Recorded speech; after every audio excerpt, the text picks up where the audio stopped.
नमस्कार दोस्तों, आप सभी को मकर संक्रांति की हार्दिक शुभकामनाएं। आज के इस वीडियो में हम आपको मकर संक्रांति की कथा सुनाएंगे। एक समय की बात है, राजा प्रभुवाहन महोदयपुर में राज करते थे। वह राजा बड़ा धर्मात्मा और दयालु था। उसके राज्य में एक हरिदास नाम का भगवान विष्णु का परम भक्त रहता था। वह सेवक बड़ा तेजस्वी था। उसकी पत्नी भी बहुत सुशील और धर्मवती थी, जिसका नाम गुणवती था। गुणवती श्री भगवान की भक्त और पतिव्रता थी। उसने सभी देवताओं के व्रत किए, परंतु धर्मराज जी की सेवा कभी नहीं की। वह बड़ी श्रद्धा से एकादशी का व्रत करती और यथाशक्ति दान भी करती थी। अपने द्वार पर आए सभी अतिथियों की सेवा भी बड़ी श्रद्धा से करती थी।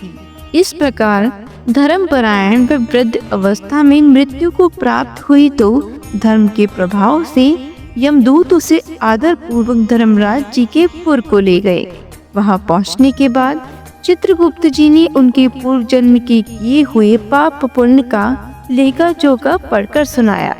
धर्मराज जी गुणवती की हरिहर आदि सभी देवों में तथा अपने पति की भक्ति देखकर प्रसन्न हुए, पर कुछ उदासी भी उनके मुखमंडल पर झलकती हुई गुणवती को दिखाई दी।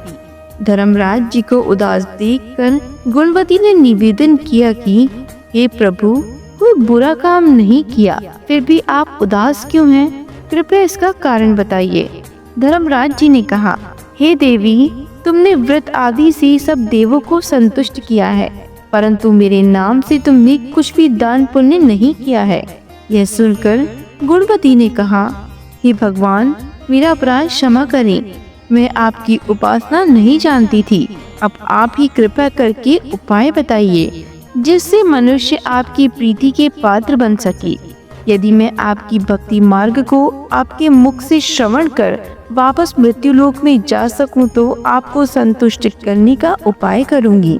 धर्मराज जी ने कहा, सूर्य भगवान के उत्तरायण में जाते ही जो मकर संक्रांति आती है, उस दिन से मेरी पूजा शुरू करनी चाहिए।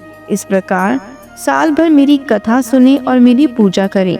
इसमें कभी नागा नहीं करें। आपातकाल आने पर भी मेरे धर्म के इन 10 अंगों का पालन करें। संतोषी और क्षमा भाव रखना, नियम द्वारा मन को वश में करना, किसी भी वस्तु को नहीं चुराना, मन से पर स्त्रियों या पुरुषों से बचना, यानी मन की शुद्धि और शारीरिक शुद्धि, इंद्रियों को वश में रखना, बुद्धि की पवित्रता यानी मन में बुरे विचार न आने देना, पाठ पूजा और कथा श्रवण करना, व्रत रखना और तदा अनुसार दान पुण्य करना, सत्य बोलना और क्रोध न करना। ये 10 धर्म के लक्षण हैं और मेरी कथा को नियम से सदा सुनता रहे, पढ़ता रहे और यथाशक्ति दान पुण्य तथा परोपकार करता रहे। जब साल भर के बाद फिर मकर संक्रांति आए तब उद्यापन कर दें। सोने की या असमर्थ हो तो चांदी की मूर्ति बनवाएं और किसी विद्वान ब्राह्मण के द्वारा पूजन हवन आदि करें। मूर्ति की प्राण प्रतिष्ठा कर पंचामृत से स्नान कराएं। षोडशोपचार से उसकी पूजा करें। साथ में चित्रगुप्त जी की भी पूजा करें। वे सफेद काले तिलों के लड्डू का भोग लगावें। हमारी पूर्ण पुष्टि के लिए ब्राह्मण को भी भोजन करावें और बांस की छावरी में 5.25 से धारने ज्वार जो मुक्ता तुल्य मानी जाती है, किसी मंदिर या ब्राह्मण को भेंट करें। स्वर्ग में चढ़ने के लिए सोने या चांदी की नसेनी धर्मराज जी के मंदिर में दान करें।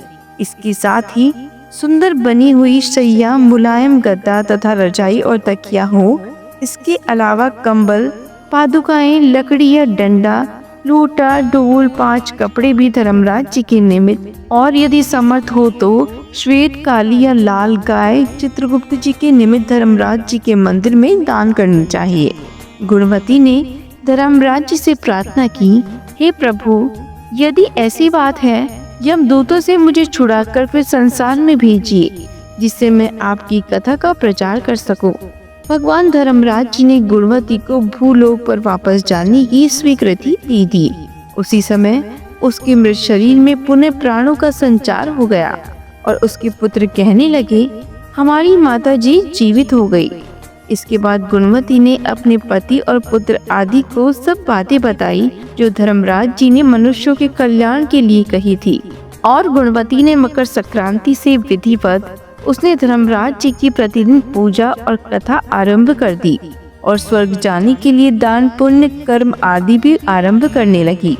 इस प्रकार गुणवती ने पूरे 1 वर्ष तक कथा सुनकर धर्म के 10 अंगों का पालन किया। जब पुनः मृत्यु उपरांत वापस स्वर्ग में गई तो देवताओं ने गुणवती का आदर किया और सदा स्वर्गीय भोगों को भोगती रही। बोलो धर्मराज जी भगवान की जय हो। हे धर्मराज जी, जैसी कृपा आपने गुणवती पे की वैसी सब पे करना, सबकी मनोकामना पूर्ण करना। बोलो धर्मराज जी भगवान की जय हो। आशा करते हैं कि आपको ये कहानी पसंद आई होगी। इसी तरह के और भी वीडियोस को देखने के लिए हमारे चैनल को लाइक, शेयर एंड सब्सक्राइब जरूर करें।